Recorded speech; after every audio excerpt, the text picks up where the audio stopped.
নিজেকে শক্ত করে ঘরে নিও। এই শহরে খারাপ পরিস্থিতিতে কেউই পাশে থাকে না। হ্যালো ভিউয়ার্স, আসসালামু আলাইকুম। যে যেখান থেকে দেখছেন আশা করি সকলেই ভালো আছেন। আলহামদুলিল্লাহ, আপনাদের দোয়া এবং ভালোবাসায় আমরা অনেক অনেক ভালো আছি। আজকে চলে আসলাম একটা হাঁস জবাই করব। হাঁসটা আপনাদের এলাকায় কী নামে ডাকে, আপনাদের কাছে কী নামে পরিচিত, অবশ্যই কমেন্ট বক্সে জানাবেন। আমরা তো ডাকি চীনা হাঁস বলে। তো যাই হোক, ওকে আজকে জবাই করা হবে। খুব খারাপ লাগতেছে এই বিষয়টা। পশু পাখি জবাই করতে আমার বিষয়টা খুব খারাপ লাগে। আমি সহ্য করতে পারি না, কিন্তু কী করার, পৃথিবীর এমন সিস্টেমটাই এমন। কিন্তু একটা হাঁস জবাই করতে এতটা কষ্ট লাগতেছে আমার। মানুষ কি করে পারে একটা মানুষ হয়ে অন্য একটা মানুষের জীবন নিতে? কী করে পারে এইভাবে পিটিয়ে নির্মমভাবে তার জীবন নিয়ে চিনেমেনে খেলতে? তার জীবনটা চোখের সামনে চটপট, হাঁসটা যেভাবে চটপট করে, আমার মনে হয় মানুষটাও তো এর চাইতে ডাবলভাবে চটপট করে। কিভাবে পারে তারা? আল্লাহ তাদেরকে হেদায়েত দান করুক, বোঝার জন্য তৌফিক দান করুক। আমার আসলেই খুব খারাপ লাগতেছে, মানে বলে বোঝানোর মতো ভাষা নাই আমার। তো যাই হোক, ওকে একটা মিচিবের মধ্যে রেখে দিলাম। ওটা হচ্ছে আমাদের ছাদের উপরে থাকে, তেমন কোনো কাজে লাগে না।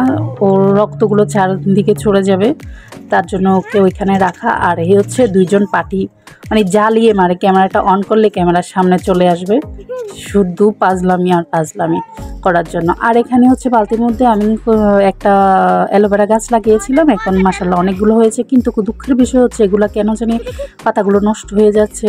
তো কি করলে পাতাগুলো আগের মতো হয়ে যাবে, নষ্ট হবে না, অবশ্যই জানাবেন। এই দুইজনের জন্য তো আমি কিছুতেই শান্তি পাই না। আর এগুলো হচ্ছে আমাদের ফুল গাছ, কি ফুল বলে অবশ্য আমি জানি না, কিন্তু বাড়িতে, মানে পুরো বাড়িতে, ছাদে, উঠানে, যেখানেই বলি না কেন এই ফুল গাছ মানে একটু যদি হতে পারে পুরো ছড়িয়ে যায়। কিন্তু অনেক অনেক সুন্দর, অনেক ভালো লাগে, পরিবেশটা চেঞ্জ করে দেয় ফুলগুলো। এগুলার কি নাম অবশ্যই জানাবেন, আমি কিন্তু নামটা জানি না।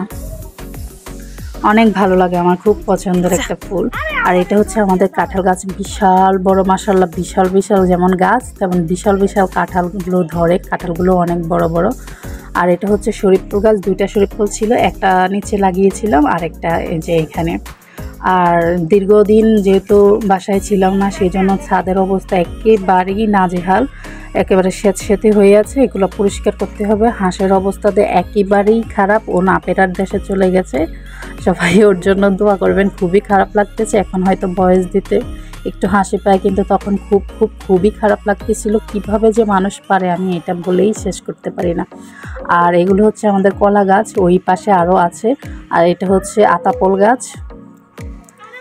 এই যে হচ্ছে আমাদের বাড়ির ভিউটা অনেক অপরিষ্কার হয়ে গেছে, এগুলো পরিষ্কার করতে হবে, যেহেতু অনেক দিন বাড়িতে ছিলাম না। এই হচ্ছে আমার ভাগনা, ওর হাতে দা দেখে আবার অন্য কিছু ভাববেন না, ও বাড়িঘর পরিষ্কার করার জন্য লেগে পড়েছে, তাই ওর হাতে দা দেখে আবার অনেক রকমের কমেন্ট করবেন, সেটা অবশ্যই করবেন না।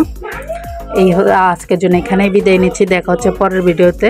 সে পর্যন্ত সবাই ভালো থাকবেন, সুস্থ থাকবেন। আল্লাহ হাফেজ।